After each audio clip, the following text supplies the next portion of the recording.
Hi అండి. అందరికీ నమస్తే.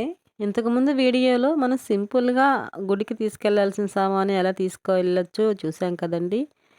ఇప్పుడైతే మనకు కార్తీక మాసం అంతా ఎప్పుడూ వర్షాలు పడుతూనే ఉంటాయి కదండీ! అందుకని మనకు తీసుకెళ్ళిన ప్రసాదాలు కానీ, ఏవైనా కానీ తడవకుండా మనం ఎలా తీసుకెళ్ళొచ్చో చూద్దాము. అలాగే కొన్ని టిప్స్ కూడా చూద్దామండి.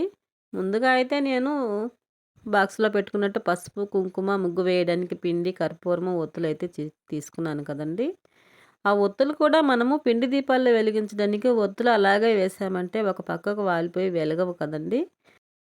ఇలా కనుక చేసుకున్నామంటే ఒత్తుల్ని బాగా నుంచుంటాయండి. నుంచుని బాగా వెలుగుతాయి. అసలైతే చాలా ఉపయోగపడుతుందండి. ఇది మంచి చిట్కా. ఇలా 2 ఒత్తులైతే నేను రెడీ చేసుకున్నానండి. 2 దీపాల కోసము. అలా రెడీ చేసేసుకున్న తర్వాత నెయ్యి తీసుకున్నాను. ఇంట్లో చేసిందేనండి నెయ్యి. నేను నెయ్యి చిన్న డబ్బాలో పోసుకున్నాను కదండీ! మనం ఏంటంటే ఇప్పుడు నేతిని కూడా మనం ఆ చిన్న డబ్బాలో కొంచెం తీసుకొని, ఆ డబ్బాలో ఒత్తులనైతే పెట్టేసుకోవాలండి. అంటే మనము గుడికి వెళ్ళబోయే ఒక గంట ముందుగానే ఇలా రెడీ చేసుకున్నామంటే, ఒత్తులు బాగా నానుతాయి కదా! మనకు వెలిగేటప్పుడు కూడా బాగా వెలుగుతాయండి. ఒత్తి నానిందంటే, ఈ ఒత్తులు నానకపోతే ఏమవుతుందంటే కాలిపోయినట్టు వెలుగుతాయండి. ఇలా ఎప్పుడైనా సరే మనకు నేతిలో ఉంచి వెలిగించుకున్నట్లయితే ఒత్తి కూడా చాలా బాగా నిండుగా వెలుగుతదండి. మీరొకసారి గమనించి చూడండి. అలా నెయ్యి కూడా నేను ఒత్తులను నానబెట్టేసేసుకొని ఆ డబ్బా కూడా అందులో పెట్టేసుకుంటున్నాను. అలాగే కడ్డీలు తీసుకున్నాను. అగ్గిపెట్టి కూడా పెట్టుకున్నానండి. కడ్డీలు కూడా తీసుకున్నానండి. కడ్డీలయితే సైజు కొంచెం ఎక్కువైంది కదా! అందుకని నేను కింద ఉన్న ఆ స్టిక్‌నయితే కొంచెం విరిచేసి దానిలో అయితే పెట్టేసానండి. మనం ఇలా కనుక తీసి బాక్స్‌లో వేసేసుకున్నట్లయితే మనకు వర్షం వచ్చినప్పుడు కూడా తడవదు. ఇప్పుడైతే బియ్యపు పిండయితే నేను మిక్సీకేసి తీసుకున్నానండి. అందులో సగం తీసుకొని నేను చిన్న దీపాలేనండి 2 పెట్టేది. అందుకోసం కొంచెం పిండయితే కలుపుకున్నాను. లాస్ట్‌లో కొద్దిగా నెయ్యి వేసుకున్నానండి. అప్పుడు దీపం పెట్టేటప్పుడు కూడా చేసుకునేటప్పుడు కూడా కొంచెం పగలకుండా వస్తుంది అని కొద్దిగా నెయ్యి వేసుకున్నాను. ఈ చిట్కా కూడా చాలా బాగానే పనిచేసిందండి. అందుకనే మీకు కూడా ఉపయోగపడుతుందని చెప్తున్నాను. పిండి కొంచెం జారుగా కాకుండా కొంచెం గట్టిగానే కలుపుకొని, మనం నిదానంగా అలా కనుక చేసుకున్నట్లయితే అసలు దీపం భలే ఉంటుందండి.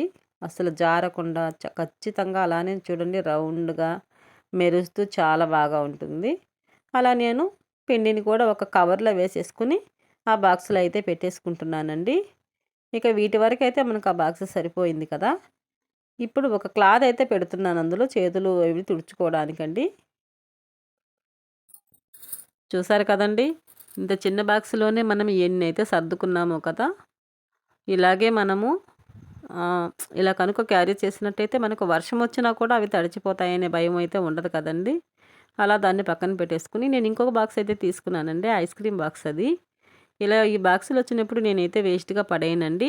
అందులో నేను తమలపాకులైతే పెట్టాను. దీపం కిందకి పెట్టడానికి పనికొస్తాయి కదండీ! ఇవైతే మా చెట్టు ఆకులే. అలాగే తాంబూలం కూడా పెట్టానండి. ఆకులు, ఒక్కపొడి, అరటిపళ్ళు. ఇకైతే పూలు కూడా వేసేస్తున్నాను. ఆ ప్రసాదం కోసమైతే అరటిపండ్లు కాకుండా కొంచెం చీనీ కలకండ అంటారు కదండీ! సన్న కలకండ పలుకులు అవి కూడా తీసుకొని అవి కూడా అందులోనే పెట్టేస్తున్నాను. ఇక అలా 2 బాక్సులు సిద్ధం చేసుకున్నానండి. ఇవాళ సోమవారం కదా! అందుకని గుడికెళ్ళడానికి ముందుగా ఒక గంట ముందుగానే నేను ఇవన్నీ సిద్ధం చేసేసుకున్నాను. తరువాత ఒక బుట్టలో అయితే సర్దేస్తున్నానండి. ఈ బుట్ట కూడా నేనే అల్లుకున్నానండోయ్! నాకు నచ్చిన విధంగా పైన మూతలొచ్చేలా అల్లుకున్నాను. బుట్ట బావుందా మరి? మీకు నచ్చితే ఒకసారి కామెంట్ చేయండి. అలాగే ఒక వాటర్ బాటిల్ కూడా పెట్టేసానండి. ఒక కవర్ కూడా పెట్టుకున్నాను. అంటే కింద కూర్చోవడానికి ఉపయోగపడుతుందని. ఇకైతే ఫోనండి.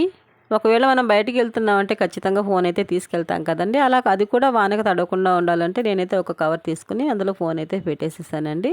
అలాగే ఖర్జూరం డబ్బా ఒకటి ఖాళీగా ఉండింది తీసుకొని ఆ ఫోనయితే అందులో పెట్టేసేసి మూతేసేసానండి. ఇంక ఇప్పుడైతే ఫోను కూడా తడుస్తుందన్న భయమైతే లేదు. ఈ ఐడియా మరి నేను ఫాలో అవుతున్నాను. మరి మీకు నచ్చిందా లేదా? మీకు నచ్చితే మీరు కూడా ఫాలో అవ్వండి. ఓకేనండి. మరి ఈ వీడియో గనుక మీకు నచ్చినట్లయితే లైక్ చేయండి, సబ్స్క్రైబ్ చేయండి, మీకు తెలిసిన వాళ్ళకి షేర్ చేయండి. నాకైతేనండి ఈ కార్తీక సోమవారం దీపం పెట్టడానికి వెళ్ళినప్పుడు చాలా సంతోషం వేసిందండి. ఎందుకంటారా? అసలు దీపం పెట్టే దగ్గరైతే పైన ఒక వసారాలాగా వేశారండి తాటాకుతోని. కింద అయితే మట్టితో అలికేసి పేడతో కళ్ళాపు చల్లారండి. అసలు ఎంత బావుందంటే మనసుకు చాలా హ్యాపీ అనిపించిందండి.